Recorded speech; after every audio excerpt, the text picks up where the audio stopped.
Kari Lake just got some amazing news, all as efforts to impeach Katie Hobbs have already begun. We're going to take a look at the latest bombshell from Arizona. We're going to see precisely why Katie Hobbs is beginning her term already as a total failure. And make sure to stick them to the very end of this video when I'll reveal precisely how we can make sure the election day shenanigans in Maricopa County never happen there again. You're not going to want to miss this.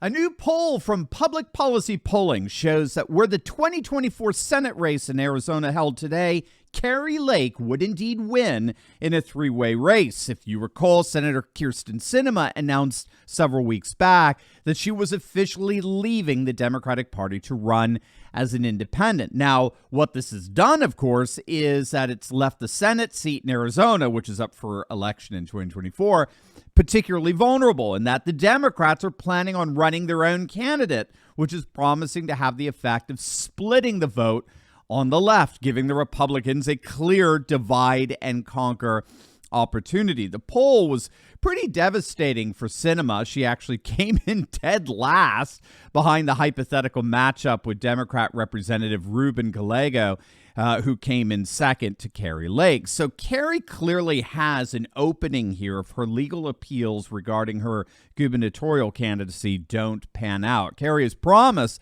that if necessary, she is going to take this appeal all the way to the Supreme Court. So we still have a way to go here with her legal challenges. But were those to fail, Kari's obviously not going away. In fact, it looks like we all may be beneficiaries of a Senator, Kari Lake, who could take the Patriot fight to Washington, D.C., which, of course, would be amazing.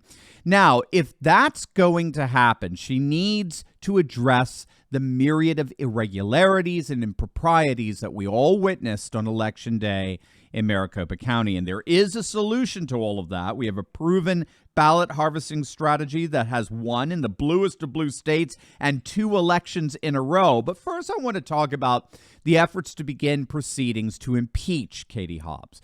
We have to remember the Republicans control both legislative chambers in Arizona, and so there's already a Twitter campaign to pressure Republican representatives and senators to call special session to do their own investigation to the election day shenanigans and then impeach Hobbs and throw her out of office. Now, admittedly, that's going to be a very tall order given the amount of rhinos that dominate the Arizona Republican Party. Remember, Republican governor and leading rhino Doug Ducey completely ignored and discounted any hint of impropriety on Election Day and was one of the first to congratulate Hobbs on her so-called win. So a full impeachment is a tall order indeed for such feckless rhino Republicans like that. Remember, the Arizona Republican Party was inordinately shaped and molded by John McCain.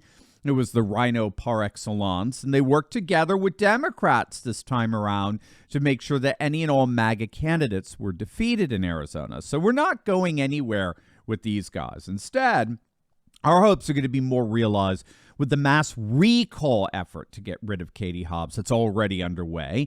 According to Arizona law, after the governor has served for 6 months, a recall petition can be submitted, which has to include a certain amount of signatures in relation to the total number of voters in the last election. Well, those efforts at amassing such signatures have already begun. An organization called Arizona Citizens has begun the process of collecting over 600,000 signatures to recall Hobbs as soon as legally possible. The irony in all of this, of course, is that if the very process by which Hobbs assumed office was so suspect, she herself has inescapably undermined the legitimacy of her own administration.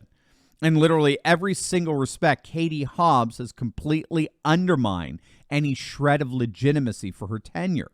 And so the very fact that recall efforts have already begun, and again, they're all over Twitter at this point, the very fact that serious recall efforts are already underway is a foreshadowing of what Hobbs can expect for the foreseeable future. But of course, all of this raises the question, How are we going to expel her from office when there are so many election shenanigans to contend with in Maricopa County? Well, we're going to answer that exact question. But first, gang, tonight is the night. This is your last opportunity to sign up to ask the one and only Mike Lindell your questions for your very first exclusive live stream of the new year. That's right. All you got to do is just click on the link below, join our Insiders Club, and as a special ongoing Christmas and New Year's offer, just sign up now and get a 14-day free trial to try it out. My exclusive Insiders Club is a censorship-free live video platform where I and my special guests discuss topics we can't share on YouTube.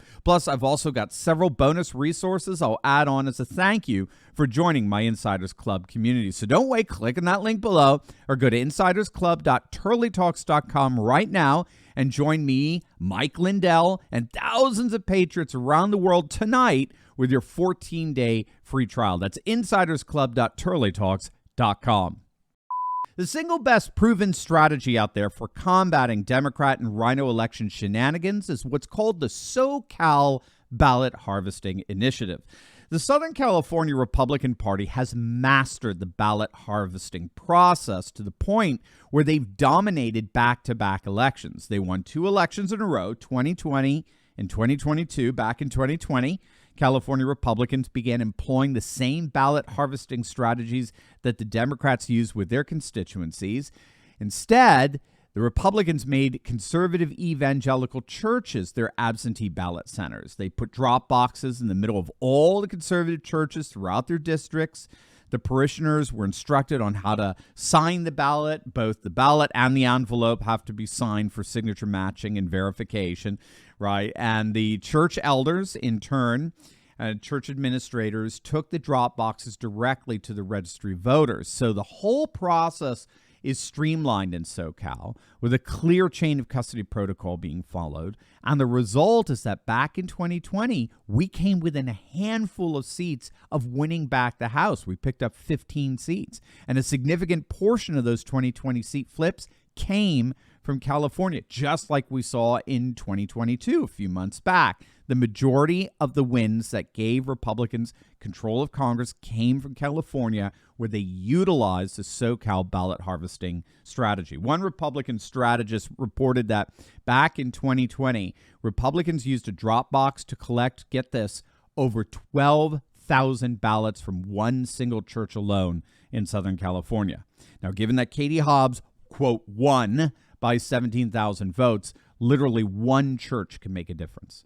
And that is what patriots are going to have to do in their recall efforts to get rid of Hobbs. And that, of course, is what Kari Lake is going to have to do in 2024. She runs for Senate. If Republicans master ballot harvesting, as well as utilizing Steve Bannon's precinct strategy so that we're the ones counting the votes, then we should be unbeatable for the foreseeable future. As always, make sure to smack that bell and subscribe button. You'll definitely want to check out my latest video on Nancy Pelosi getting caught red-handed. It's going to make your day. You're not going to want to miss it. So make sure to click on that link, and I will see you over there. God bless.